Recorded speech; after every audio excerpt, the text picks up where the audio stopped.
I'm back again with my discussion on poetic diction, poetic justice, and poetic license. The first term or phrase that I'm talking is here poetic diction. Poetic diction is a term used to mean language and uses peculiar to poetry.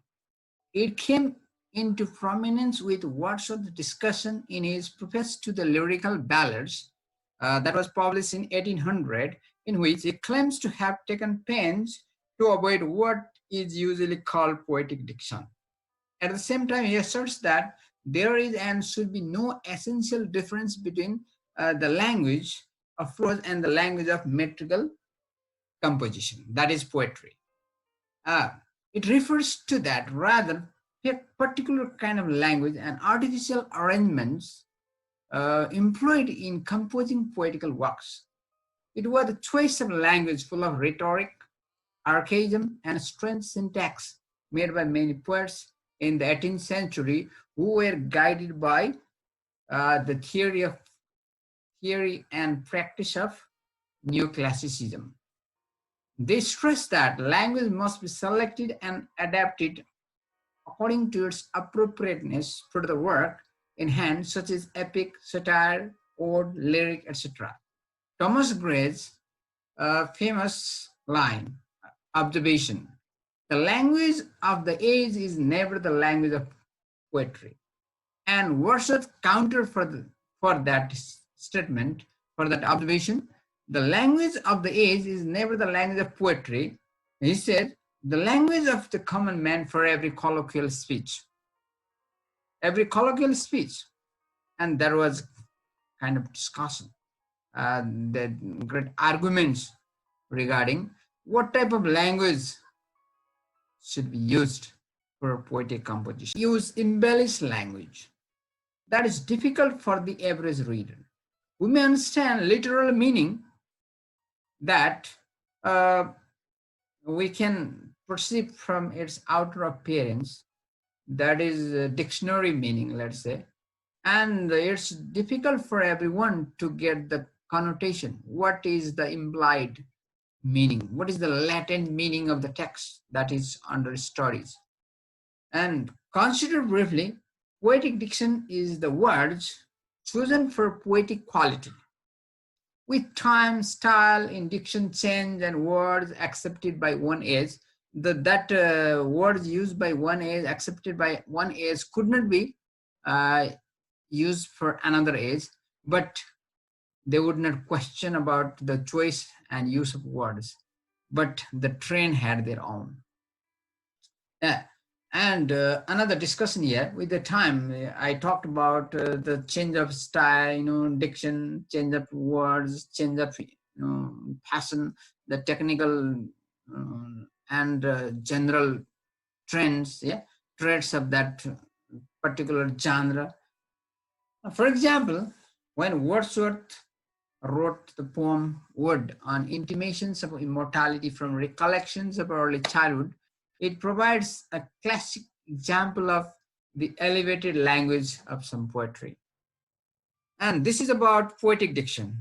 To understand, to get the correct, comprehensive definition of poetic diction is that the choice of language used for poetic composition by the particular writer for the particular literary genre, and that's the choice of words for that genre, and that's poetic diction. Okay, next term that we have is poetic justice. So what's poetic justice? uh, it's an ideal situation in which good is rewarded and evil is punished. This phrase term was coined by drama critic Thomas Rhymer to describe how a work should inspire proper moral behavior in its audience by illustrating the triumph of good over evil. Indeed, Thomas Rhymer was a critic of drama at the time when it was thought that the role of literature was to provide moral education to the reading populace. And he wanted to change the behavior of the people through the text, through the books. And he wanted such books so that they would change the behavior of the people.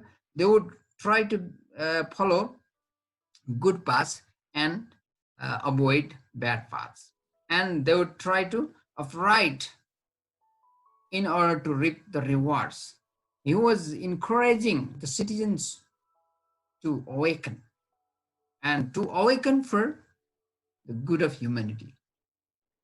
The poetic justice was necessary to encourage the citizens to be upright in order to reap the rewards. As I already mentioned here, the genres of fable and parable often contain poetic justice, as a wise and good character is rewarded and bad characters are punished.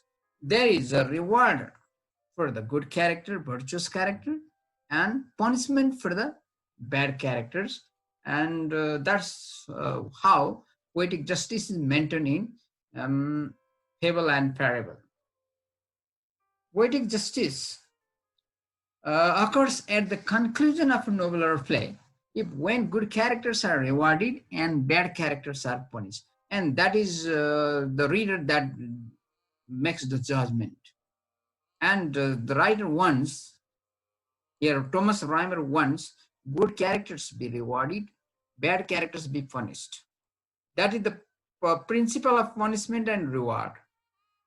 And that is to be maintained in poetic justice.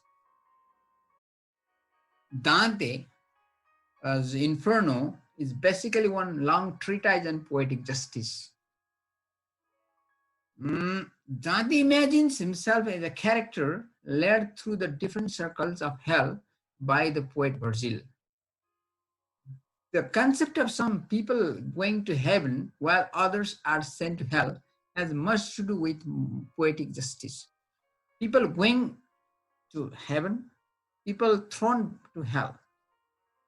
The concept of people ascending to heaven, virtuous people ascend to heaven, vicious people hurled down to the burning lake of hell.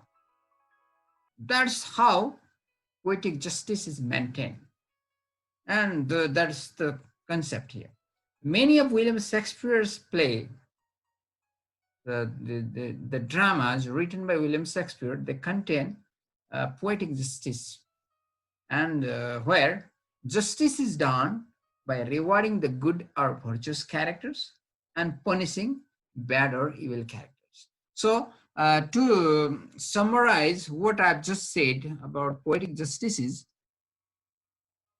the justice done by the dramatist for the characters, those characters who do the good activities or who perform the good activities, who are embodied with good characters, they are rewarded.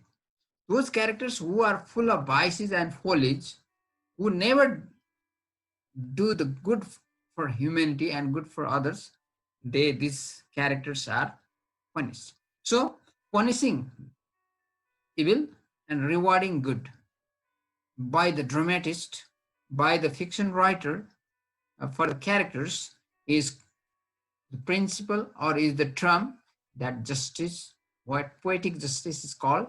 This term was coined by drama critic Thomas Rhymer. Okay, after this, we are talking about another term that comes, poetic license. Poetic license. We have heard about different types of driving license, teaching license, and other types of license. But what's that poetic license? Is the poet who is sitting for composing the poem getting license to compose? Or has anybody given the poet a license to compose the poem? Otherwise, what's that? What is poetic license? So poetic license is nothing. It's the privilege of a writer to take liberties with grammatical rules and structure for desired poetic effects. For example, American poet E.E. Cummings, where he writes his name mostly proper names are written with capital letters, beginning with capital letters, but he writes small e that Cummings. He is a poet who has made the most of the freedoms of poetic license. This American poet. The poet has license to relax some of the normal restrictions of the language system. The kind of license the poets take for granted to deviate from established grammar and grammatical structures is called poetic license. Uh, the most true attempt to find justification for this was made by Russian formalist and frag structuralist critical schools. According to Shklovsky, people living by the sea grow impervious to the sound of waves they are used to. Roman Jakobson has put it, the function of poetry is to point out that the sign is not identical with its referent. On this view, the kind of license we ought to grant should cover neither technical incompetence nor novelty for its own sake, but only deviations which bring about a new sense of inner and outer realities. Many prose writers, even novelist Joseph Conrad, have agreed that the development of phrases from their so-called natural order is luminous for the mind. Even Joseph Conrad was in favor of license to the writer. I'm not actually talking about writer's license, poetic license here. Poetic license is used by the poets to deviate from established grammatical rules and structure, but fiction or prose license, writer's license, let's say. A writer's license is the choice of words or phrases from their natural order is in the luminous mind. And he has rightly stated that purpose of deviating from usual grammatical patterns, that's for the good of the writer. And the writer cannot be bound to establish norms and values. He or she can liberate from established patterns. They can create the structure, the language, they can coin the words, they can change the structure of the language, and they use portmanteau words, they can coin words, they can reframe the structures, and whatever they like to do to play with the language, to play with the words, to play with the structures regarding the composition that they are making. That's freedom allowed the poet to depart in diction, grammar, or subject matter from the norms of prose, discourse, or letter from poetic rules. So this is poetic license. And instead of writing first two lines in his famous poem, Kubla Khan, Kubla Khan decreed that a stately palace be built in Xanadu. Samuel Taylor Coleridge has written, in Xanadu did Kubla Khan a stately pleasure dome decoree. In these lines, the normal prose form is distorted. However, as poetry, the lines are readily acceptable and effective. So, to sum up, poetic license is the liberty, is the freedom used by the poets or writers to distort, to depart from the already established rules of language, rules of vocabulary, rules of lexicon, or rules of sentence structures. So overall, phonology, morphology, syntax, semantics, all these terms, and the freedom is used to depart from them. And this is what we call poetic license. Okay, we talked about poetic diction, poetic justice, and poetic license.